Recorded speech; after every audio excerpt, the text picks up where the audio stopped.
Gonna try to give it another shot, get this over and done with. So I don't remember the last question that we talked about. Either one of you guys remember? What were we talking about? We were just talking about essentially, um, essentially how Warren and I met, or basically ran into each other as far as the show at the Blue Strawberry.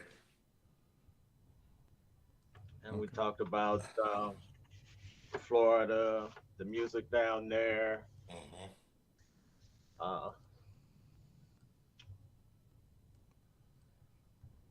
Okay. exploring different things. Well, You let's know, let's start from there, brother.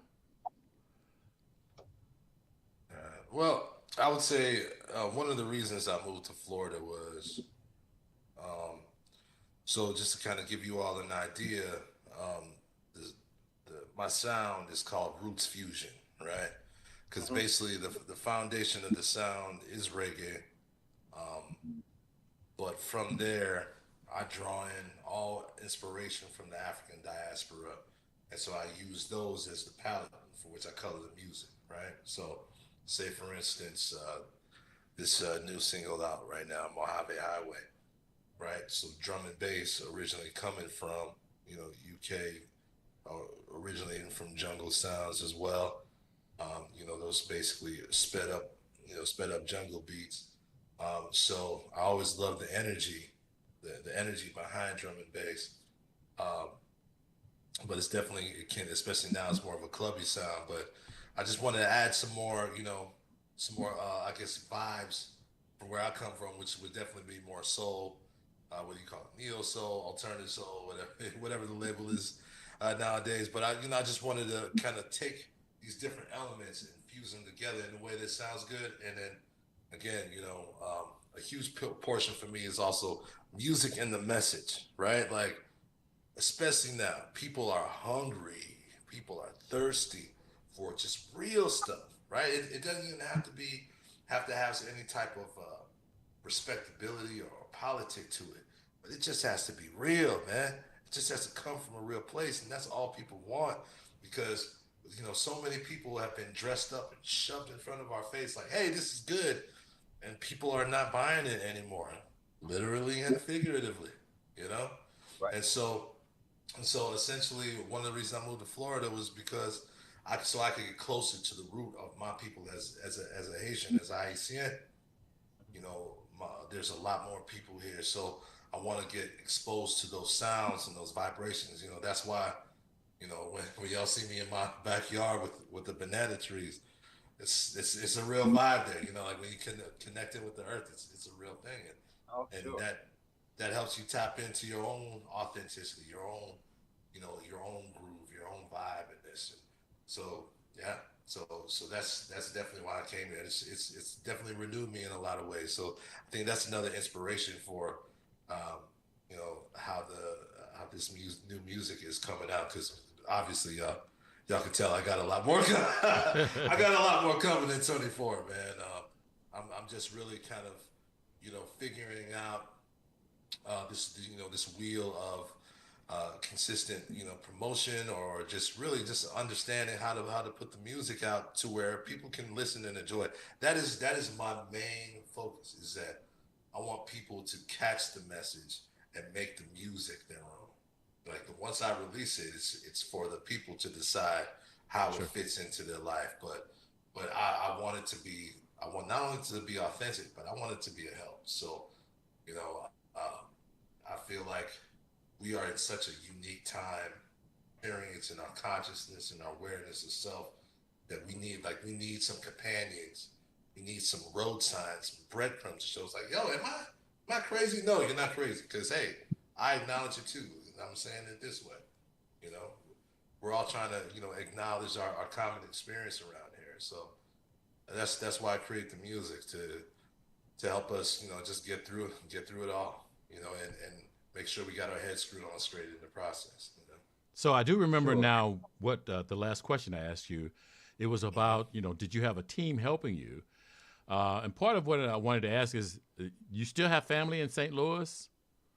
I do. Okay. So, um, how have they um, connected with you and your music? Oh, so of course, they love it, they support it, you know. Uh, but coming from a Haitian household, si vous pas docteur, si vous pas avocat, si vous pas ingénieur, then All right, so basically what I'm saying, if you're not a doctor, if you're not a lawyer, if you're not an engineer, like as far as seeing this credibility. So I'm a doctor of education. I am that. So I check that box. But but as far as just kind of have an understanding of how art is a viable way of life. It's something that it's I think in certain ways is alien to certain family members, but I have other family members who are artists in Germany and actors in LA. So we all tried our path in a different way, but the family is always supportive. Um, and I really don't think I would have kept doing this if at the very least I didn't have my family to support. Sure, absolutely. Sure, for sure. So So now, are what is there the other musicians in your family? Um, as far as my immediate family, uh, basically my dad was trying to play guitar for the longest.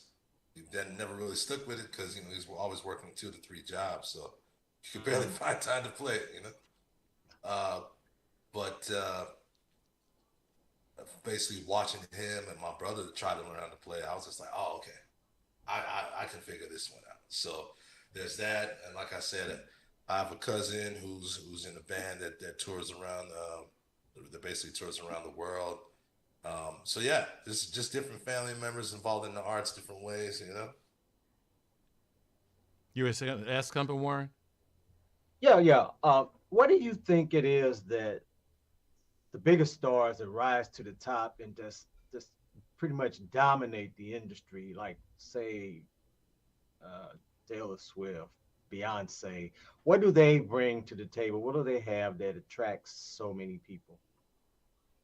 I think, to be honest, I think they're all built for it from birth. Hmm. I think it's a nexus of talent, opportunity, and personal drive, perseverance, in terms of their dedication and their focus on their craft to actually become who they feel, who they are internally. I think they're really just. I think a lot of those people are just kind of following, what they do normally. Because aside from a few other people, everyone we see on that level is because they've become masters of their discipline. They become masters of their art, and it just happens to be so that it correlates and it vibrates on the level with society. That it's very popular, it resonates beautifully, and they're packaged beautifully. You know what I'm saying? Like when you say Beyonce, what do you mean? I will always go see Beyonce. You dig what I'm saying?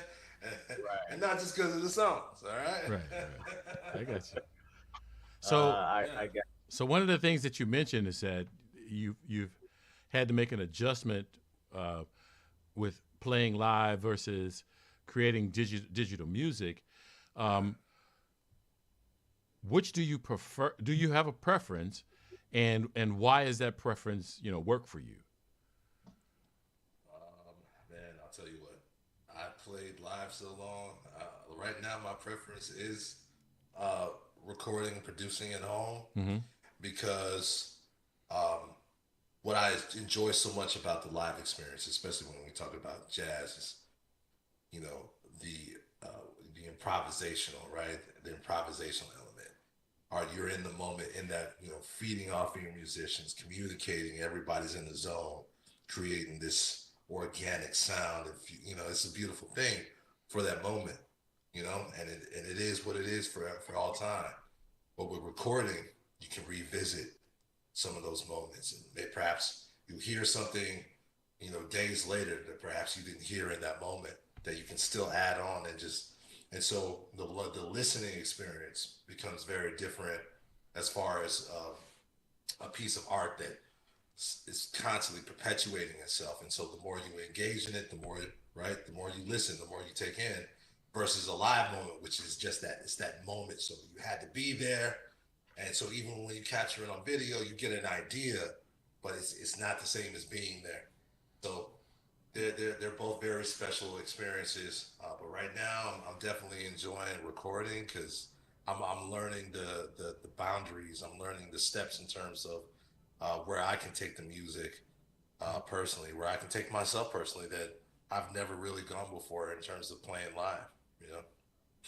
So I know the um, pandemic has made a lot of people reassess how they um, participate in their art.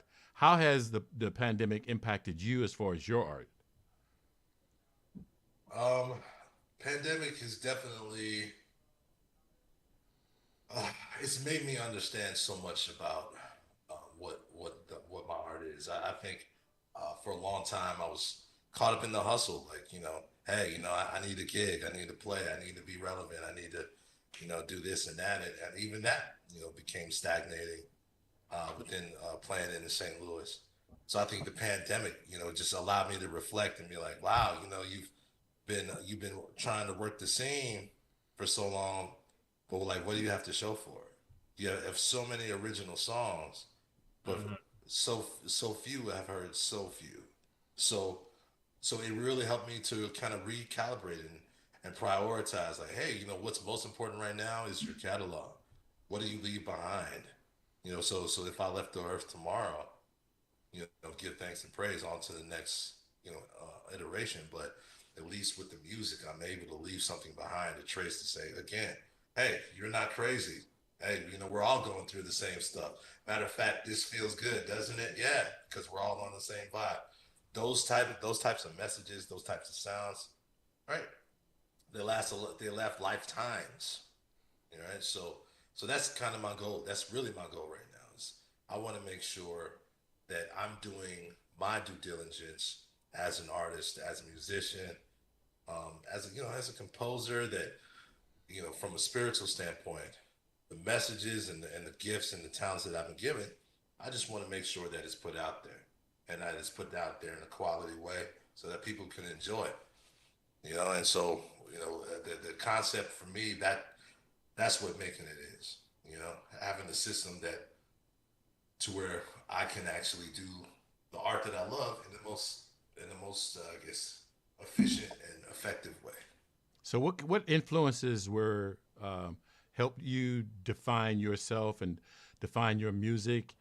You know, sometimes we look at artists and say, I like this aspect of what they're doing, but I don't like that aspect of it, and so I'm going to do it my way. What were some of your influences that help shape your vision of your music? Yeah. So I would definitely say me growing up, listening to the music of my parents, listening to Haitian compa, listening to Afro-Cuban jazz, listening to like Celia Cruz, listening to country music like Kenny Rogers and I forget her name, Anne Marie or something like that. I forget her name. Uh, Listening to Michael Jackson, Stevie Wonder, heavy metal, hip hop, you know, so many different influences growing up. I would definitely say hip hop is one of the cornerstones of my musical perspective. Um, but then I came into Rastafari as a lifestyle, as a liberty, and as in doing that, I really steeped into Rastafari culture, and really learned to liberate and become, how to become a spiritual practitioner as opposed to, a churchgoer, realizing that the church is your temple, and so the laws and rules that you follow by are every day, not just when you show up for church or whatever. Right, And right. so being able to see, through Rastafari, being able to see, divinity within myself and being able to express that, that transformed the way I understood music. And so, I studied reggae pretty hard, man, to the point, Bob Marley obviously was the gateway drug into Dennis Brown and Big Youth and Jacob Miller, the Itals, the Maytals, Toots, just so much different reggae in terms of understanding how you can take critical messages, make it sound and feel so good with the reggae, with the rhythm. Mhm. You know, I was just like, I just became intoxicated with that. So um, I was just to say hip hop and then reggae, and then really the third is I would kind of consider the influence of new jazz. You know, because I once I realized that so many different hip hop tunes that I love come from just really just classic,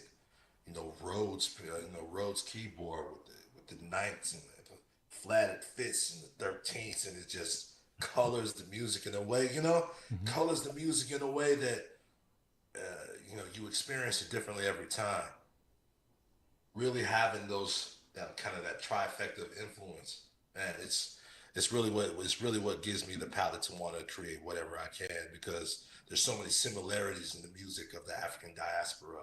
Man, there's all you have to do is tie a thread and you can take a rhythm from Colombia and mix it, with a West African rhythm that round it out with some other stuff, man. It's a lot of different opportunities out here to make some great sounds. So that's what I look forward to doing every single time I step forward to the plate.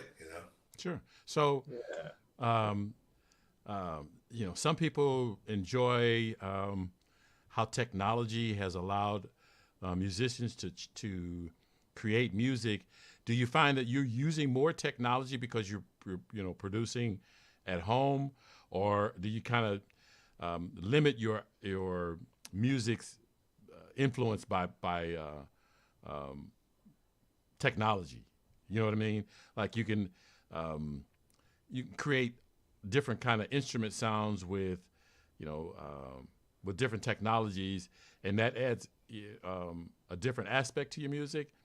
But some musicians like just the pure artist and instrument uh, way of producing their sound. So then we get into a whole conversation about what is art, right? Yeah, right. How do we define art? When it's such a subjective matter in terms of what we interpret anything to have a particular set of meaning beyond what is actually in front of us. So to answer your question, man, I think what did the Duke Ellington say? There's only two types of music, good and bad. So in my opinion, if you can use digital sounds, if you can use electronic sounds in a way that resonates emotionally or spiritually with someone that's powerful and impactful, I say do it. You know, because there's been a lot of live music throughout the years, and thankfully, those arts still remain because fundamentally, if you can create that sound without having to plug in, to me, that's still some of the best. But like, uh, you know, the part of creativity is to be as free and as open with the least amount of restrictions around an idea. Like I'm sure y'all know, with everybody talking about Andre 3000's flute album, you know, and how coming from an MC that a lot of people have been disappointed that he's saying he doesn't want to rap anymore and he's the flute. But guess what? The flute is the most authentic, right? It's the most authentic expression for him. So you have to take the album for exactly what it is, no more, no less. And what did he do? He took some straight flute sounds and mixed it in with all these different colorful, electrified synth sounds, man. You know, I'm still taking it in, you know. Uh, but I love the expression. I love when anybody can push the push the barriers forward for us to be able to interpret art in different ways. So that way we don't ever become stagnant, and at the same time we can check ourselves in terms of what we think we understand about art. You Somebody on the radio was talking about Andre today, matter of fact, and was playing some of his music, and it just kind of brought me back to some of that old stuff. Good stuff. But know? you mentioned the different chords and stuff. Did you see Around midnight, by any chance? Around midnight. No. The Jazz. Dexter Gordon played. Actually, I think he was playing Lester Young. He talked about, and this was going back probably in the era around the 50s. He talked about some of those expanded chords you just mentioned, the ninths and the 13ths and all of that. And that was where things were headed at the time, and I guess guys were, doing that. But that was pretty interesting. Yeah. Yeah. It's. I think the more that I realize, music is how visual music is. It Yeah, makes me understand. It makes me understand this the quality of sound in a much more different way, because absolutely. every time I step to the table now, it's I will not only just want to convey musicality, right? So in terms of being a musician from St. Louis, to me that's one of the foundations. Like you can't just be some any old cat stepping on the stage without no chops, right? Like okay, so to me that's always there. Hmm. But in the midst of that, in the process of that, that you can step into somewhere experimental, you can step into somewhere that's that people haven't necessarily gone before. Because I think I've always kind of walked that line, especially in St. Louis, um, because I've always just wanted to challenge the norm. But what I love about St. Louis is that it's always given me an opportunity in the space to experiment and to release those ideas and those sounds. And I would not be doing that. I would not be doing it today if that reception was anything but positive, supportive, and uplifting. You know. Okay, okay. So now, do you So spend a I lot of was, time on the road? I mean, before So, when you were doing your music live, you spent a lot of time on the road, or you pretty much did your music in a particular uh, area. it was definitely within St. Louis. Like I know y'all remember the Delmar Lounge. Um, Nah, y'all don't remember Delmar Lounge? That was definitely bubbling. Lola at the time was bustling, and again on the reggae scene, Club Viva was just was kicking. So between like those particular venues, from time to time would be Cafe Soul, of course the Dark Room now. Um, Yeah. yeah, a lot of different venues that just support yeah, original music. yeah. You know. Did you find St. Louis really receptive to you? Yeah, I did.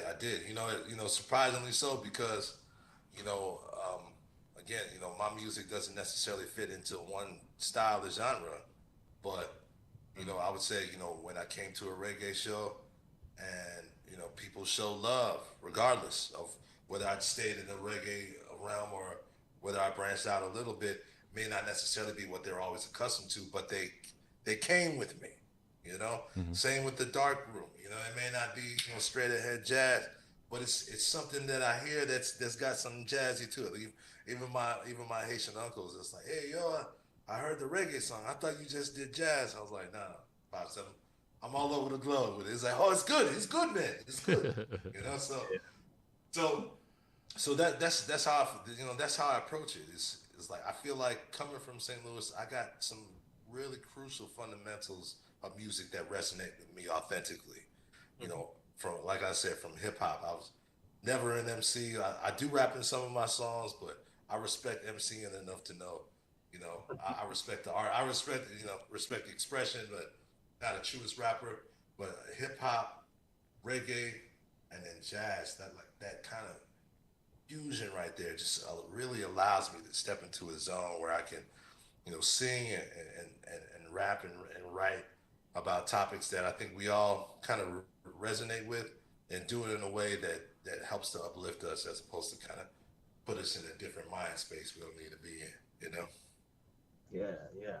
What can you tell us about this place, Trench Town? Trenchtown. Okay. Definitely a ghetto of Kingston, Jamaica.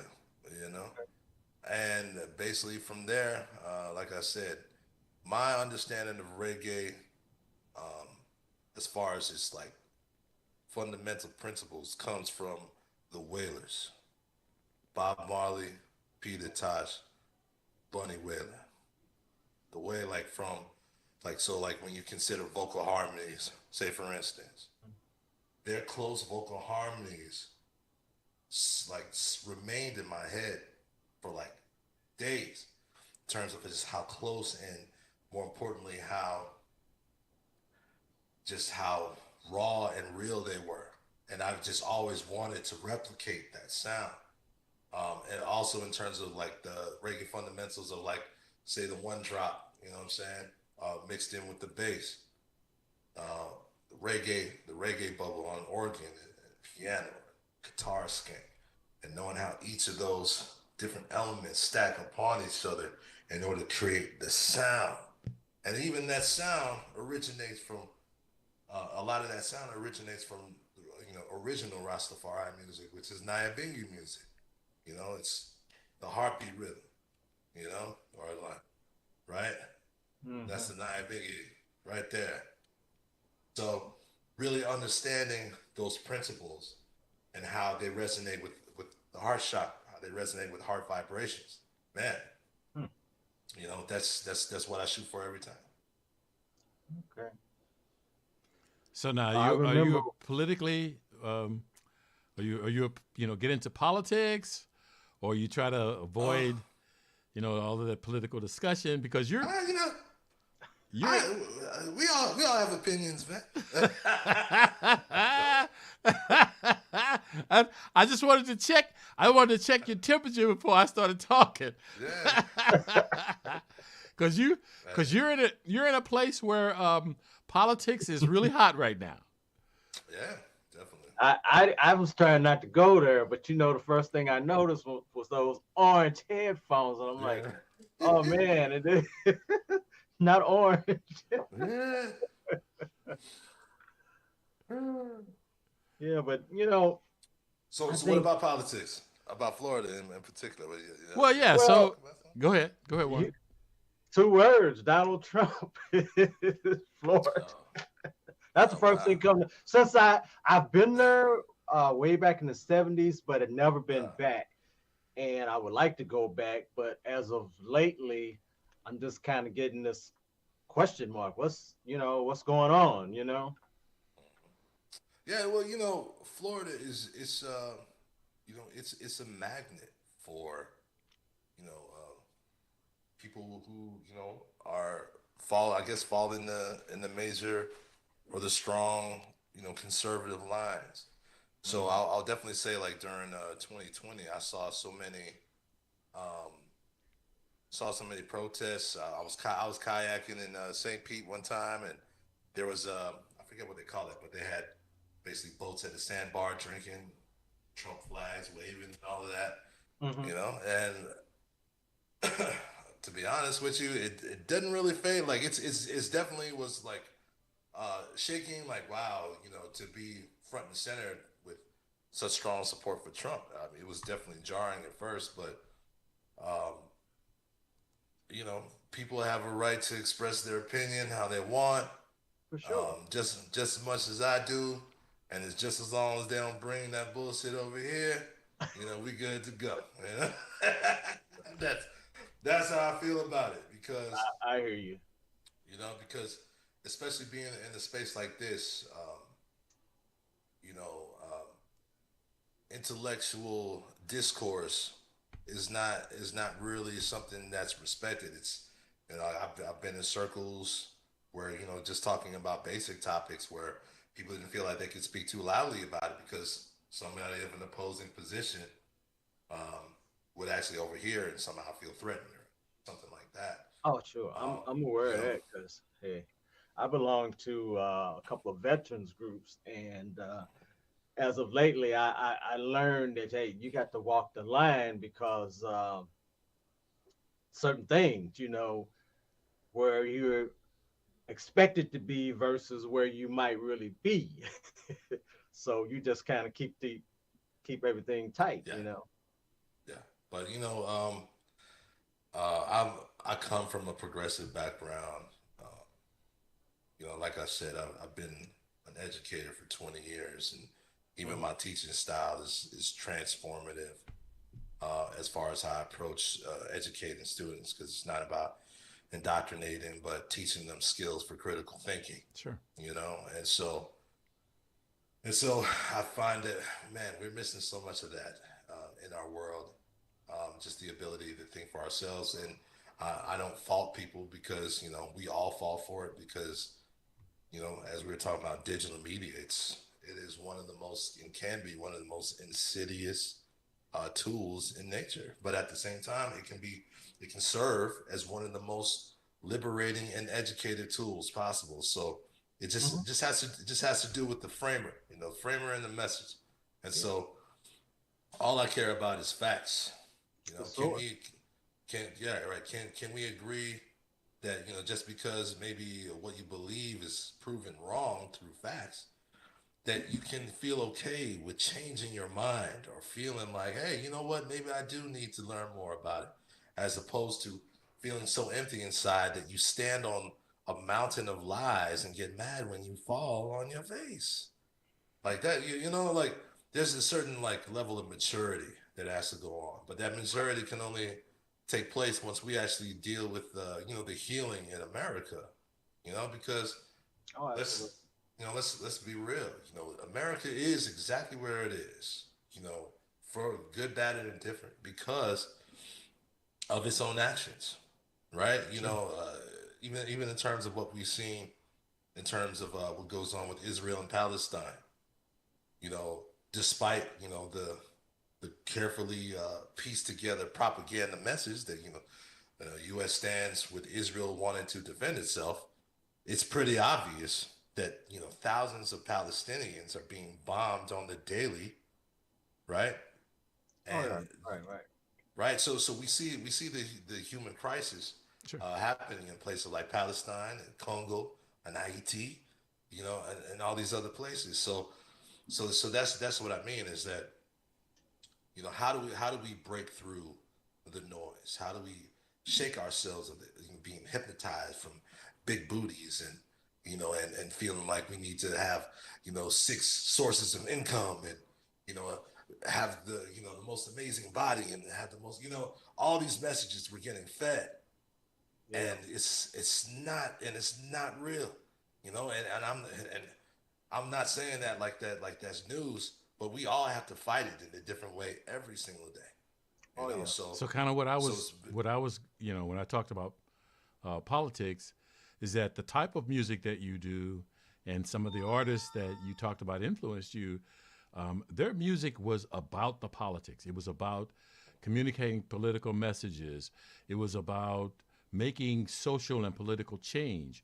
And so, do you incorporate a lot of that, talking about politics in your music? definitely. Matter of fact, the next single coming up. Hmm. That's all I'm gonna say. Next single coming up, because I want to bring my people in. I want to let them know the doors are open. Get on the highway and drive. Who wants to live here just to die? Let's live free. But definitely this next song coming out, it's definitely on the level of political messaging. Just again from the way that I see it, and in terms of kind of just getting a check in the temperature. Where are we as a people? Hmm. What do we understand about this particular concept? What does it look like? In terms of ourselves and other people. So that's definitely coming. Yes, sir. So, um, Yeah. I think we are in a pretty unique situation right now with, um, as you mentioned, the Israeli Palestinian um, conflict that's going on. And it seems that just bringing up the topic or, having an opinion about it causes people to feel a way about you. Whereas, we're no longer in an age where people can openly disagree with each other and then consider it just a conversation. Now it's, if you disagree with me, then you're no longer a good person. And so, are you concerned as an artist that by having those political views and expressing those political views, it's going to negatively impact your bottom line? Because it's, you mentioned that you see the plight of the Palestinians and you connect with that. And as black people, to me, it's reasonable to connect with the Palestinians because we've dealt with that kind of oppression, and there is some connection with some of the oppression that the Israelis felt, but we can connect with both of those, and by even expressing that we can connect with both of those, now puts us in a different light, where now we have to decide: are we going to eat, or are we going to stand by our values and our beliefs? And so you as an artist, that's significant, and us as podcasters, Yes. that's significant. And so Yes. how are you managing to incorporate that in how you do things? I will say this, Brother Leon, is that in my time, I have actually been very fortunate in being able to vocalize my opinions. I mean, this is definitely not the first time I've spoken openly about the relationship between Israel and Palestine. Um, but to be honest with you, because I'm able to speak my mind, I and again because I've taught history for so long, I really understand what it means to be on the right side of history. Because people are plagued with the politic of the now, that they forget to think about the humanity in the future. Because especially like what can use Martin Luther King as an example. Obviously, currently he's heralded as a national saint, but if you look at newspaper articles, the same year that he was assassinated, he was viewed as a public enemy, Sure. Yeah, right? black So folks. so when we consider what does it mean to herald a principle? What does it mean to hold on to an opinion? That's one thing. But again, I always default back to our humanity, because all these labels that we have created for ourselves is basically so that we can sleep better at night, right?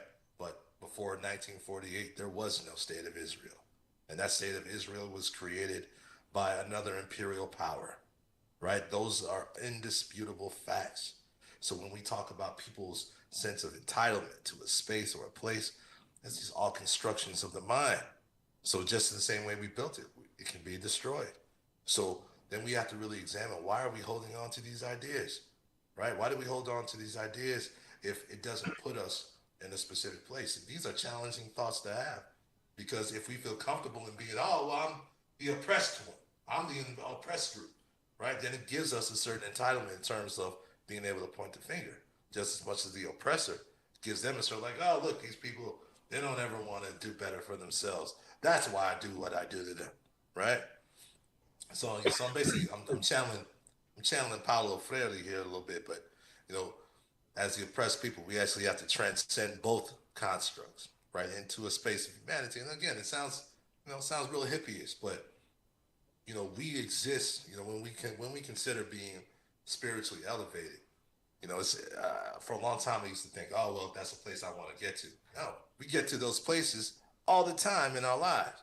It's just about how we engage in that practice. So if we actually engage in the culture and the life that helped to enhance and helped us to reflect on our humanity, man, good Lord, we would have very different outcomes in our society. But you know, it's also humanity that creates these issues. So, man, it's a wild ride that we're on here on the planet Earth, man.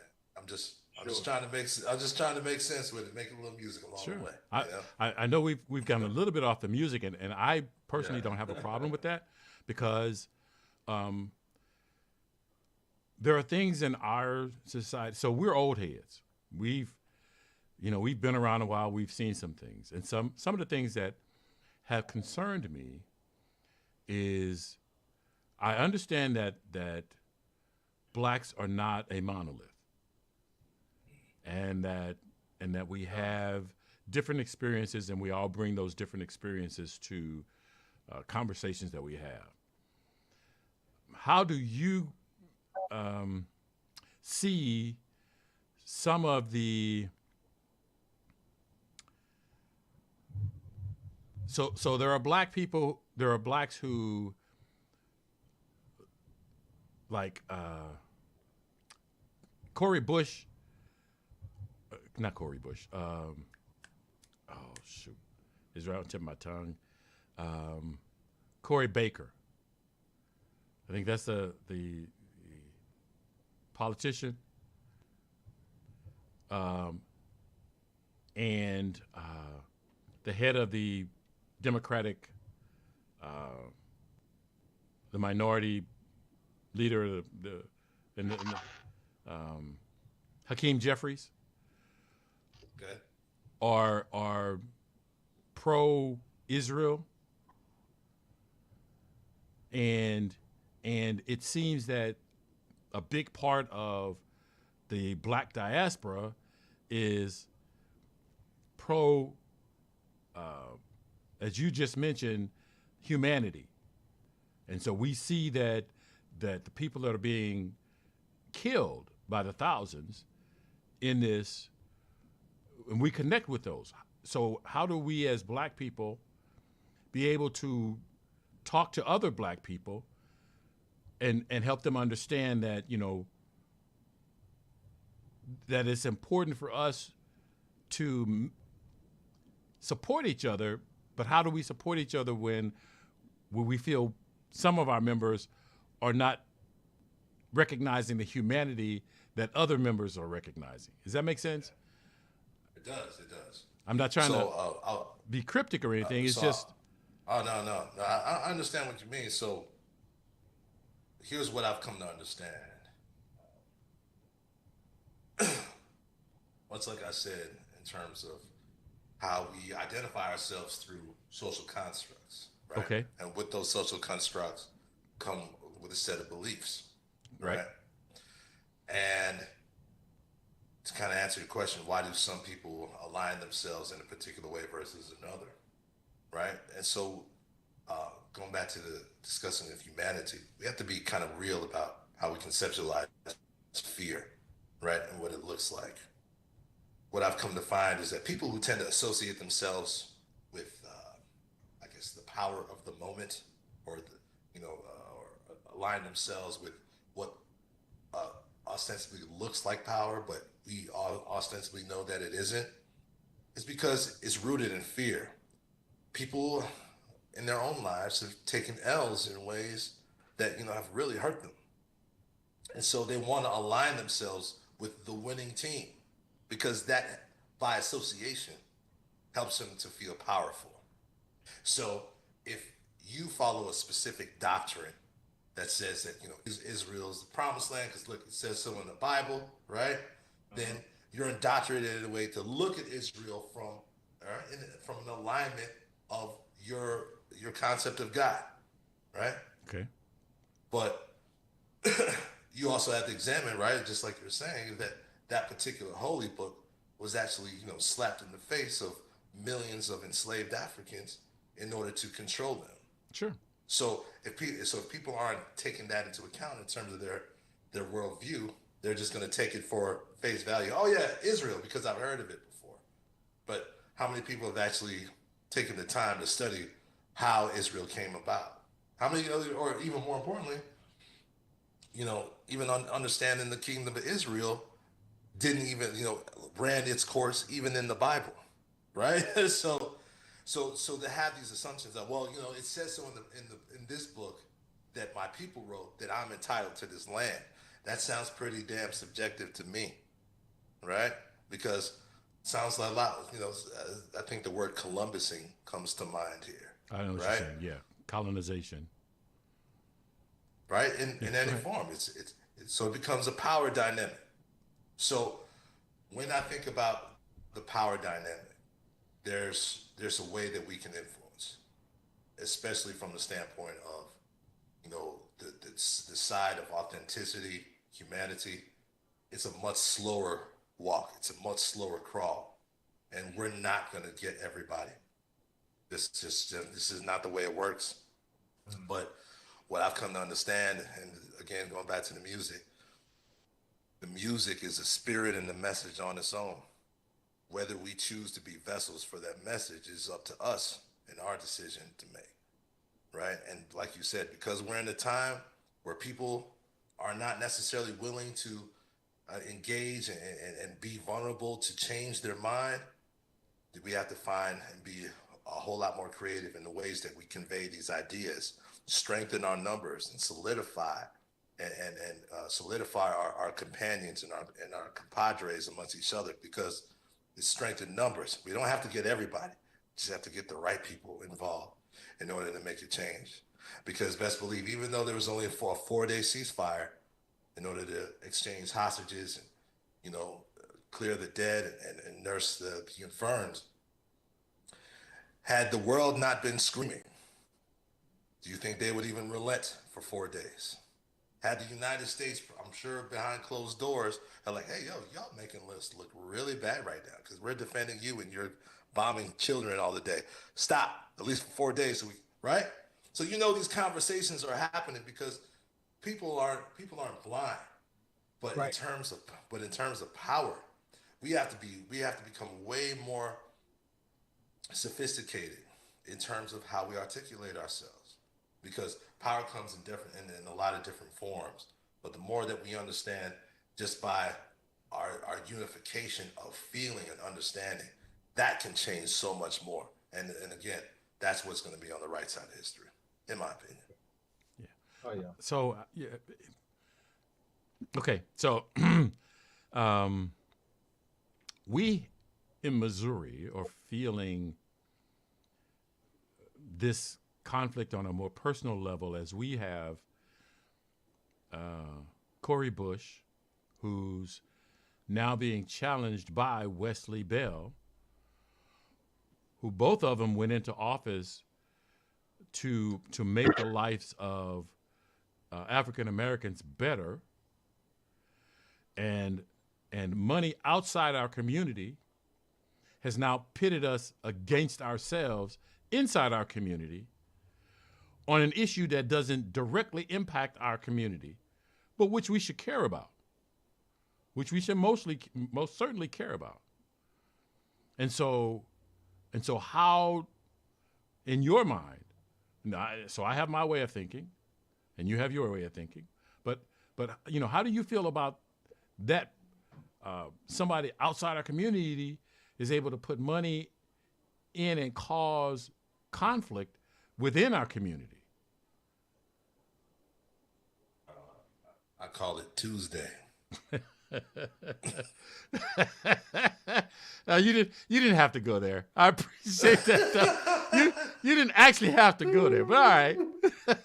No, but you know what I'm saying, right? Is yeah, that I know is exactly that what is you're that saying. Is that we can get distracted by politics of the day, that we can basically get drawn away from our commonalities in terms of our common struggle and here, so right? our goals before was headed this direction, and now because of this, they're headed in a different direction. Well, And I don't think all of us have been redirected, just maybe some. well, he was talking earlier about we have to have the right people, and the Cori Hmm. Bushes and the Wesley Bells and the Tashira Jones. Those are the right people. Those are the people that are sitting in positions of influence. Now, not every black person is going to be for Cori Bush. Not every black person is going to be for Wesley Bell. But True. when you have those two becoming into direct conflict with each other, and it's not about what is best for the black diaspora or what is best for black Americans. It's about what is best for a group outside of our group. And it's not that we don't care about what goes on in Israel and Palestine, but now they so there was the story where AIPAC gave $20 million to a black candidate, to run against another minority. Right? So you got money outside of the community coming into coming in to harm or to uh, challenge and break up what's going on inside the community. And I'm not trying to be obnoxious. I'm just saying, I look at that and I go, somebody should think that that's wrong. Yeah. Somebody should think that that's wrong. Yeah. But because, and going back to that colonialism piece, because the Bible has been used as a colonial tool for so long, because the Quran has been used as a colonial tool for so long, right? Okay. These two Abrahamic faiths, dominate the world, perspective as far as religion goes, right? Okay. So that's why this particular issue resonates so deeply with people across the world, because even aside from the ethnic differences, from a staunch religious sense, Christianity, Islam, right? That tension has been there for a while. So you'll always have people who fall on one side or the other, just based upon their particular religious affinity, you know. But even not to even belabor the Israel and Palestine point, is that at the same time we got one of our brothers in Congo set himself on fire just to bring some type of Sure. attention, Sure. right, to the slavery that's going on in Congo. That is also by the hand of these same secret and secret actors with dark money in order to influence. Yep. Mm-hmm. So it's I totally understand what you mean, because it's hard to watch people be influenced, and you understand the strategy behind it, whether the people actually getting played in it are so overzealous with the message that is actually false. How do you get through to that? That's where I again default to power in numbers and also being strategic. I'm not sure. Yeah, I'm not sure y'all are familiar with Charles Blow and the book he wrote, "The Devil We Know." And so basically, his philosophy Charles is that, Blow. Yeah, Charles Blow. Yeah. I know. But go ahead. You were talking. I'm sorry. Go ahead. Yeah, and so what I find interesting is his philosophy around consolidating the political power of Black America. Yeah, but he wanted all Black to the Americans to States. move to the South. Yeah, He wanted all Black Americans to move, which I understand what he was Not trying to all of them. accomplish. Huh? I don't think he wanted all of them. I think he just wanted enough to create more influence and power. Okay, but even at that, so consolidated voting bloc. Right. but even then, if we become like what we despise, then they have won.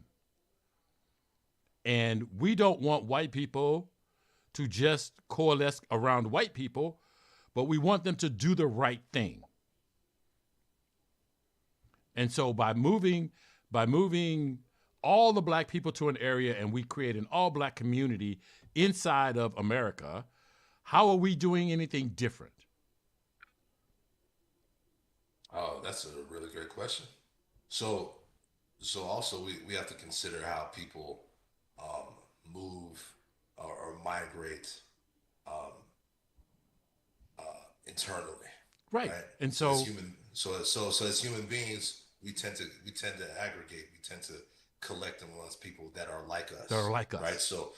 Right. So when you see the influx of or the growth of, like, say, Houston and Dallas, really Austin, Texas, in terms of the concentration of Black folks moving there, obviously in Atlanta, like in Charlotte, North Carolina, all these different spaces are actually now being repopulated by Black folks, not only for the economic easement that they get from urban centers like New York, Philly, and all of that, but at the same time, people are kind of people want to have community, people want to have family, and they want to look like each other. Mm-hmm. And so it's not necessarily segregating yourself for the sake of That's right. political I don't. power as much as it is There's you're trying to organic. create a life for yourself with people that look like Sure. you. You know, There's organic congregations, but Blow wasn't talking about organic. He was talking about targeted segregation. He wanted us to create a home for ourselves and not, you know, he wasn't necessarily talking about building alliances across um, ethnicities. You know, he yeah, wants to well, yeah, consolidate black power. that's yeah, that's not really tenable. But I'll express it to you in another way, right? Okay. So look at the growing Latino community, Yeah, right. right? Okay. Diverse ethnically, right? From Right. Mexican to Cuban, Puerto Rican, Honduran, Nicaraguan, so on and so forth, et right? cetera, et cetera. So on and so forth. So they still obviously have splits and They have subgroups hierarchies within within their a major right. group. Sure. But when it comes to specific issues, like say around immigration, when it comes to specific issues around those particular things that would ease their life in the United States, they tend to vote similarly, Well, right? they still run into the same problems, or they still run into the same challenges that we as African Americans run into. There are people in the Latina community. I don't want to use Latinx. I'm sorry. There are people in the Latina community that don't want immigration. There are Latinas that don't have a difficulty with immigration, and you're going to find the rainbow within every diaspora or within every group. Okay, so I get that. I don't have a problem with that, but where I think it tends to shake out in the black community is money and no money. So the people that have a 9 to 5 and we're going to work and we're eating paycheck to paycheck, we tend to hang on to humanity. So when people got money, then their morals, I'm gonna say, become looser, but they then can side with Israel because they got money to eat. And then Israel. So Go ahead. no, so it remains the same power dynamic. It's a Right? power dynamic because money changes. Money, Right. if you're struggling, you're probably going to identify with other people that are struggling. And then if you're conversely, you're going to identify with people who are more empowered, who have right, because let's talk about that. Because let's say, right, you don't live paycheck to paycheck anymore, Mhm. right? You can make any decision you want at any time, Mhm. right? That definitely changes who you want to be, like, right? Because our human DNA, one way or another, is always shapes us to how do we fulfill our desires, right? Right. And so if we have fewer obstacles to fulfilling our desires, we want to be around people who are doing the same, right? Because who wants to be the one rich person around a whole bunch of like? I totally understand that, Mhm. but I think also, like you were saying, that from a moral perspective, right, there has to be a line drawn because, again, I'm not sure how people are able to just completely blind themselves to the fact that children are dying, people are suffering in order to facilitate the convenience of the life that we live, right? To Exactly. really take on that responsibility and that accountability. I mean, like we would really have to examine everything we think and we understand about lithium batteries, green energy, right? Mhm. Because Mhm. as long as human beings are enslaved in the Congo, then we're enslaving them through the convenience of our gadgets. Absolutely. How do we morally ethically deal with that? We have to make a change. Right. We have to engage in that because there's no way because as long as somebody is what would it say is no one is free when others are oppressed. Right. So how free can we ever be as long as we sit by and watch people As get long as we murdered and can watch massacred? people be subjugated, and our lifestyle depends on their subjugation too. How can we be moral creatures? How can we be creatures of moral? Yeah. Moral dilemma, human dilemma, man. I agree. There's So no easy answers. I can talk about politics until the cows come home. I That's say, just oh, me. So if we finished up the music, we've kept you for an hour. I'm sure your wife has some honeydew list that she needs to get done. so so uh, and now I'm all on that list, my brother. I know I'm what you all on mean, that brother. list. Gotta keep mama happy. Yeah, yeah, yeah. So anything I from know you, I Warren? get it. Huh? Yeah, did you want to say anything before we finish up? No, Before we wrap? I think it's been a great conversation, and I wasn't expecting it to drift that far off of the music, but I'm glad we Yeah. got some things out Well, I'm in the glad. air I'm glad we touched. and I'm Yeah. sorry. Go brothers ahead. able to share with us. And I look forward to getting together after this next batch of music comes out, so we can get deeper into the music. Let's do it. Yes. Well, I'm See really y'all. definitely keep in interested. touch, and I will try to harness my inner politician next time, so that I don't drag the conversation into politics. Hey, look, let me tell you something, man. That's what I live for, because those very conversations that people say, "Oh, I don't talk about race, religion, and politics." Well, those are some of the hardest things to talk about, because again, it's all about what we believe about ourselves. So Mhm. in the midst of all of that, somewhere we got to find that common link. And to me, that's the music. The music is a common link. So the more we can deliver, the more we can deliver on that, the more we can bring people together. That's why I do it. That's why I'm here. So thank y'all so much. No, Leon, brother, Warren, I I really appreciate y'all appreciate you so coming. much, man. Hey! I'm so happy you came, man, and we look Yes, forward sir. to getting with you again. Yes, sir. I'll definitely keep y'all in tune, man. More music And let coming us in know when you come 2024. back. What was the name of that restaurant? It's called My Mali. It's on Cherokee. How you spell it? My as in My, and Hmm. then Mali, Marie. Oh, okay. Yeah, Like Marie. it's on. Yep, Okay. So it's on tell Cherokee Street, man. It's fire.